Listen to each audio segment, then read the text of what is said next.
પંચે ગાંધીનગરની અંબાપુર કેનાલ પાસે 20 સપ્ટેમ્બરે થયેલી હત્યાના આરોપી વિપુલ પરમારને રાજકોટથી ઝડપી પાડ્યો છે। વિપુલે જન્મદિવસની ઉજવણી કરી રહેલા વૈભવ મનવાણી નામના યુવક પર લૂંટના ઈરાદે હુમલો કર્યો હતો, જેમાં યુવકનું મોત થયું હતું। આરોપી વિરુદ્ધ અગાઉ 15 જેટલા ગુના નોંધાયેલા છે।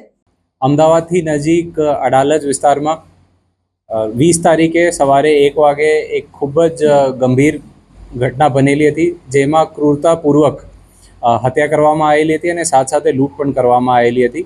એમાં જે મુખ્ય આરોપી હતા વિમલ ઉર્ફે વિપુલ ઉર્ફે નીલ પરમાર, તેમને પકડવા માટે માનનીય ડીજીપી સાહેબ, માનનીય સીપી સાહેબ, જેસીપી સાહેબ દ્વારા સૂચનાઓ આપવામાં આવેલ હતી।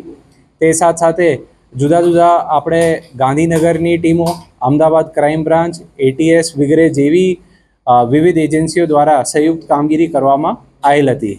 તે જે આરોપી છે એ 15થી ઉપર ગુનાહિત કૃત્ય એમને અગાઉ કરેલું છે, એ એમનો ઇતિહાસ છે। અને એ અગાઉ એવી જ રીતે એ પ્રકારના અગાઉ મર્ડર પણ 2021માં કરી ચૂક્યા છે। અગાઉ પણ એમને એવી રીતે જ ક્રૂરતાપૂર્વક હત્યાનો એક અંજામ આપ્યો હતો 2021માં, જેમાં એ થોડા સમય પહેલાં જેલથી છૂટ્યો હતો। એમની પ્રાથમિક પૂછપરછમાં સામે એવી રીતે આવ્યું છે કે એ વિસ્તારમાં ફરતો હતો। એમને લાગ્યું કે ભાઈ ત્યાં એક ગાડી છે અને એ ગાડીનું લૂંટી શકાય અને અંદરના લોકો કોઈ સાહેદ બાકી નહીં રહે, તો એમને લૂંટ કરવાના ઈરાદા એમને હત્યા કરી હતી।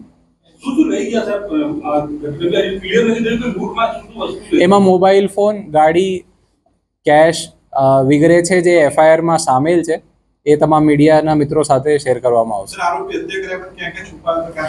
એ આરોપી હત્યા કર્યા પછી જુદા જુદા વિસ્તારોમાં ફરતો હતો અને એમને ખબર પડી ગઈ હતી મીડિયાના મારફતે કે ભાઈ એ બહુ ચકચારી બનાવ બની ગયું છે અને તમામ પોલીસની યુનિટો દ્વારા તમામ પ્રકારની મહેનત કરવામાં આવી રહી છે।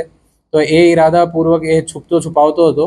તો એ અમારે જે મહિલા PI MS ગોહિલ બેન છે, એમનો જ્યારે બાતમી મળી તેમને તરત ત્યાં આપણે વોચ લગાવી અને આપણા ફળદાયક ઓપરેશન પાર પાડ્યું।